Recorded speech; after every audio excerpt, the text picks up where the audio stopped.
दोस्तों, एक शख्स की मौत हो जाती है। मौत होने के बाद उसके लाश को पोस्टमार्टम के लिए भेज देता है। पोस्टमार्टम के लिए लाश जब पहुंचती है, डॉक्टर जो होता है उसकी पोस्टमार्टम करके उसका रिपोर्ट भी बना देता है। रिपोर्ट बनाने के बाद लाश को उसके परिजन के हवाले कर दिया जाता है। हवाले होने के बाद परिजन जो होते हैं उस लाश को उठाते हैं और अंतिम संस्कार के लिए शमशान घाट पर ले जाते हैं। शमशान घाट पर जाने के बाद उसके अंतिम संस्कार के लिए चिता को सजाई जाती है। चिता सजाने के बाद जब लाश को उठाने के लिए परिजन पहुंचते हैं, उठाकर चिता पे रखने के लिए, तभी देखते हैं कि उसके लाश से कुछ मूवमेंट हो रहा है, उसकी आंखें हिल रही हैं और उसके हाथ जो हैं वो कांप रहे हैं। दोस्तों, देखकर हैरान रह जाते हैं, चकित रह जाते हैं, वहाँ से भाग खड़े होते हैं कि आखिर में एक मुर्दा कैसे जिंदा हो गया। दोस्तों, फिर बहुत सारे परिजन इकट्ठा होकर वहाँ पहुँचते हैं और उसकी लाश से वो मूवमेंट होते हुए देखते हैं, तो फिर उसे जो है कि एम्बुलेंस में बैठाकर फिर से उसी हॉस्पिटल में लाया जाता है जहां पर जो डॉक्टर है उसे जिंदा करार देता है, क्योंकि ये कोई पुनर्जन्म नहीं था बल्कि वो लाश ही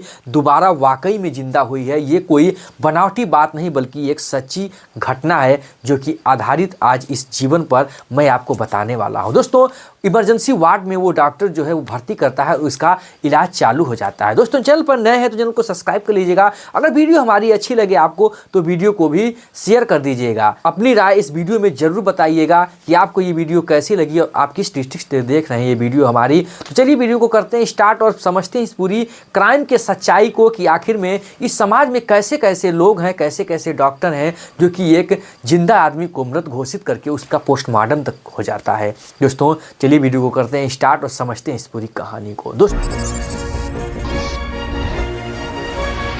दोस्तों, ये कहानी है राजस्थान के झुंझुनू जिले की, जहां पर एक अनाथ बच्चा जो है एडमिट होता है। क्योंकि दोस्तों, एक अनाथालय में लगभग में बहुत सारे बच्चे होते हैं जो कि एक 18 साल का जवान लड़का होता है जिसकी अचानक तबीयत खराब होती है और 12 बजे के आसपास अनाथालय से कुछ लोग लेकर इसे हॉस्पिटल में आते हैं और एडमिट कराते हैं। एडमिट कराने के बाद उसकी नब्ज़ को देखा जाता है और कुछ दवाइयाँ वगैरह चलाने लगते हैं डॉक्टर थोड़ी देर बाद उसे मृत घोषित कर देते हैं कि इसकी नब्ज़ जो है वो रुक गई है, इसका सांस वगैरह भी कुछ नहीं चल रहा है और ये मृत हो चुका है। उसका जो है कि जांच भी नहीं किया जाता है कि वाकई इसके शरीर में किसी भी अंग में जो है कि जान है या नहीं है।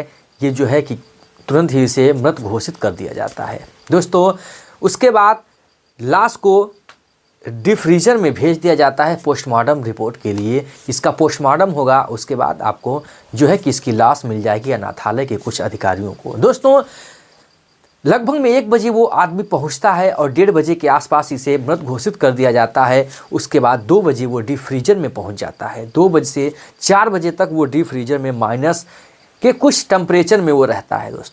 दोस्तों, लाश को माइनस के डिग्री में डालकर डीप फ्रीजर में रख दिया जाता है। उसके बाद 4 बजे पोस्टमार्टम रिपोर्ट के लिए डॉक्टर आते हैं और 15 ही मिनट में उसका पोस्टमार्टम रिपोर्ट बनाकर लाश को जो है उस अनाथालय के परिजनों को सौंप दिया जाता है। दोस्तों, लाश जो थी वो कंबल में लपेटी हुई जो है कि परिजन को जब सौंपी जाती है तो वहाँ के अनाथालय के जो कर्मचारी होते हैं वो लेकर उसके अंतिम संस्कार के लिए वहाँ से निकल पड़ते हैं। दोस्तों, उसी सरकारी एम्बुलेंस में लेकर वो लोग अंतिम संस्कार के लिए शमशान घाट पहुँचते हैं और वहाँ पर चीते को सजाया जाता है। दोस्तों, चीते को सजाने के बाद फिर लाश को जब चीते पे रखने के लिए जब हाथ लगाते हैं तो लाश जो है उसके शरीर से कुछ मूवमेंट आने लगती है। दोस्तों, देखते हैं तो लाश जो है वो जिंदा हो रही है।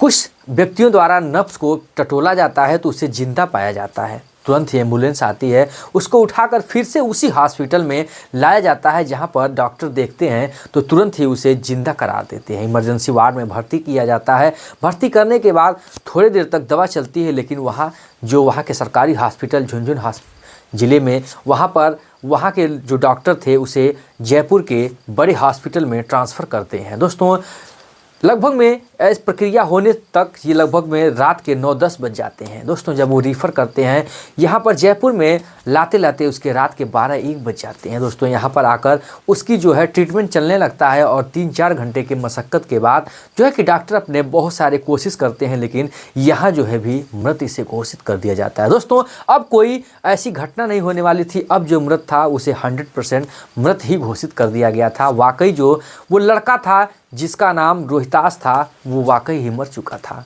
दोस्तों। लेकिन कहाँ लापरवाही हुई, आखिर में क्यों ऐसी लापरवाही हुई जो कि रोहितास का जान बच सकता था? क्योंकि दोस्तों जब सबसे पहले जब रोहितास की जो तबीयत खराब हुई, बताया जाता है वहाँ पर वृद्ध आश्रम में, जहाँ पर अनाथ आश्रम में ये लोग रहा करते थे, इसे कुछ मिर्गी के दौरान जो थी कि मिर्गी आ जाया करती थी दोस्तों। मिर्गी आने के बाद जो शरीर होता है कुछ देर के लिए सांसें रुक जाती हैं, लेकिन डॉक्टर ने गलती इतनी की कि उसके नब्ज को टटोला और उसे मृत घोषित दे दिया। क्योंकि दोस्तों घंटों बाद भी शरीर में जान आ जाता है तो इसकी जाँच करनी चाहिए थी, जो कि विधिवत जो मशीनरी जो टेक्निकल सिस्टम है उसके थ्रू इसके प्राण को पता लगा जाना चाहिए था कि शरीर में किसी अंग में इसके जान है या नहीं। लेकिन ओवर कॉन्फिडेंस में डॉक्टर जो होता है इसे मृत घोषित करके इसे पोस्टमार्टम के लिए भेज देता है दोस्तों। पोस्टमार्टम, सोचने वाली ये बात है कि पोस्टमार्टम होने के बाद भी लाश कैसे जिंदा हो गई दोस्तों।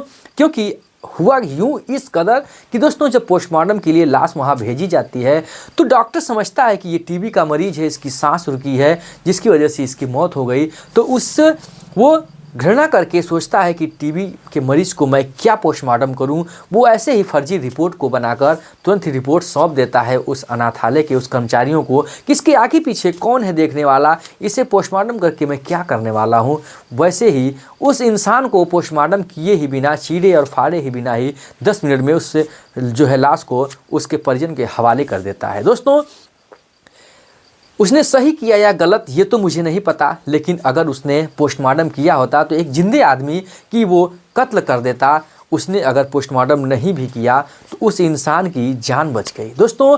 क्योंकि जब भी फ्रीजर से वो निकला, टेम्परेचर माइनस और प्लस जब हुआ तो उसके शरीर में फिर से वो गर्मी आई और कहीं ना कहीं वो जिंदा हो गया दोस्तों। अगर वो डॉक्टर जो था वो सबसे पहले ही नब्ज के बजाय उसके शरीर में उस टेक्निकल सिस्टम के द्वारा अगर वो जांच किया होता तो हो सकता था रोहितास की जान बच सकती थी और वो आज जिंदा होता। लेकिन कहीं ना कहीं डॉक्टरों की लापरवाही की वजह से उसे मौत के घाट उतरना पड़ा दोस्तों। उसके बाद हड़कंप तो तब मच जाता है जब दोबारा से वो जिंदा होकर जब वो जयपुर के बड़े हॉस्पिटल में पहुंचता है और इस काली सच्चाई का सामना जब उन डॉक्टरों के सामने आता है कि एक मृत इंसान का पोस्टमार्टम भी हो गया, पोस्टमार्टम के बाद ये चीते से लाश उठकर यहाँ पर आई है और ये जिंदा है, तो उनके होश उड़ जाते हैं कि आजकल समाज में ऐसा कैसे हो रहा है कि कैसे कैसे लोग हैं, कैसे कैसे डॉक्टर हैं जो ऐसे ऐसे घिनौने वारदात का कांड दे देते हैं और उसके अंजाम के बारे में भी नहीं सोचते हैं कि आखिर में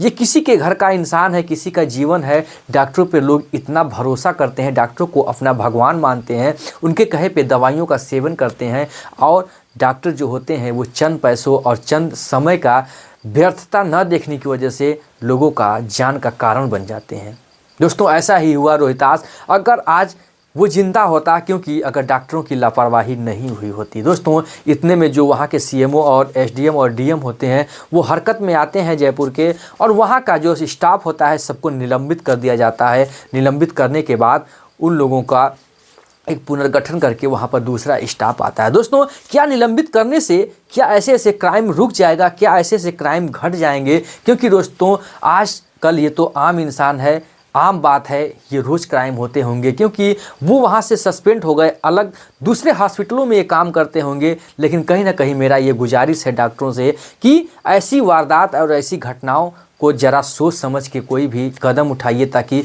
किसी का जीवन बर्बाद ना हो, किसी का जीवन उजड़े ना।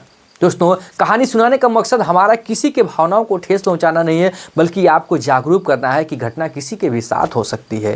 दोस्तों फिर मिलेंगे ऐसी इंटरेस्टिंग और इमोशनल कहानी लेकर, जैसे रोहितास का जीवन पल भर में उजड़ गया, पल भर में चला गया। दोस्तों ऐसा किसी के ना साथ हो। कमेंट बॉक्स में अपनी राय लिखकर जरूर बताइएगा कि ऐसे डॉक्टरों के साथ कैसा सैल्यूट होना चाहिए, कैसी सज़ा मिलनी चाहिए। दोस्तों जय हिंद, जय भारत, वंदे मातरम।